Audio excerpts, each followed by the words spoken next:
पिछले कुछ सालों में सरकारी अंतरिक्ष एजेंसी जैसे नासा, ईसा, रोस्कोमोस, इसरो और कनाडा की CNSA और प्राइवेट एजेंसी स्पेसएक्स और लॉकहीड मार्टिन ने मंगल ग्रह पर बस्ती बसाने की बात की है। हालांकि मंगल ग्रह पर कॉलोनी में अभी भी कई भौतिक और आर्थिक चुनौतियां जरूर है, पर वैज्ञानिक इस पर रिसर्च नहीं कर सकते। यदि आने वाले समय में हम इस लाल ग्रह पर जाने में सक्षम हो भी जाए तो वहाँ लंबे समय तक रहना और एक नई दुनिया बनाना भी आसान बात नहीं होगी। इसका मुख्य कारण है ऊर्जा, जिसके कई सारे संसाधन हमारी पृथ्वी पर तो मौजूद है, पर मंगल ग्रह पर शायद हमें ये सही मात्रा में न मिले। मंगल के वातावरण में हवा इतनी पतली है कि वहाँ पवन ऊर्जा काम नहीं कर सकती। पृथ्वी के मुकाबले मंगल ग्रह की सूर्य से दूरी लगभग 52% ज्यादा है, जिससे वहाँ गिरने वाली सौर रेडिएशन भी पृथ्वी की 42% रेडिएशन के बराबर है। हालांकि इन्वायरमेंटल स्थितियों की वजह से वैज्ञानिक की नजरें सौर ऊर्जा पर बनी हुई है। बात करें बचे हुए ऊर्जा स्रोतों जैसे की जीवाश्म ईंधन, भूतापीय ऊर्जा, पवन बिजली ऊर्जा और फ्यूजन की, तो ये सब अभी भी मंगल ग्रह पर ऊर्जा उत्पादन के लायक नहीं है। पर दोस्तों, इन सबसे हटकर एक ऐसी चीज मंगल ग्रह पर मौजूद है जो शायद आपको लंबे समय तक और भरपूर मात्रा में एनर्जी दे सकती है। बस शर्त यह है कि आपको मंगल ग्रह के एक चंद्रमा को नष्ट करना पड़ेगा। खैर, ये तो सुनने में बड़ा ही अजीब, अटपटा और असंभव सा लग रहा होगा, पर अगर ऐसा किया जाए तो शायद आपकी ऊर्जा की सारी समस्या ही खत्म हो जाए।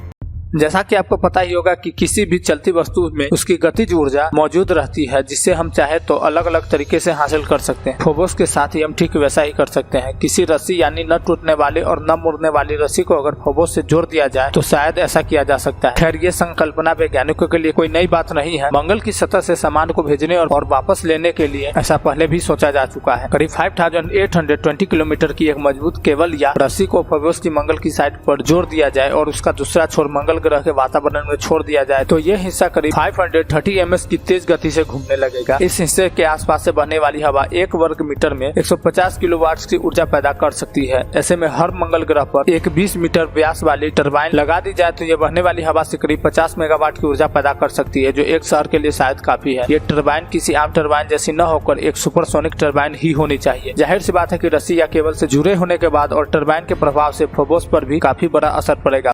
अब अंत में बात करें उस समय की जब फोबोस या उसके टुकड़े हजारों सालों बाद मंगल के वातावरण में सीधा उसकी सतह से टकराएंगे। इस दौरान रस्सी या केबल फोबोस की सारी गुरुत्वाकर्षण स्थितियां यानी ग्रेविटेशनल पोटेंशियल एनर्जी ले चुकी होगी और इतनी ही ऊर्जा सीधा मंगल ग्रह की सतह पर आ चुकी होगी। फोबोस की टक्कर से गड्ढे बनने की संभावना हो सकती है और काफी मात्रा में सतह का मलबा भी अंतरिक्ष में जा सकता है, जो बाद में जलते हुए पत्थरों की बरसात कर सकता है। यह दृश्य शायद ही कोई देखना चाहेगा।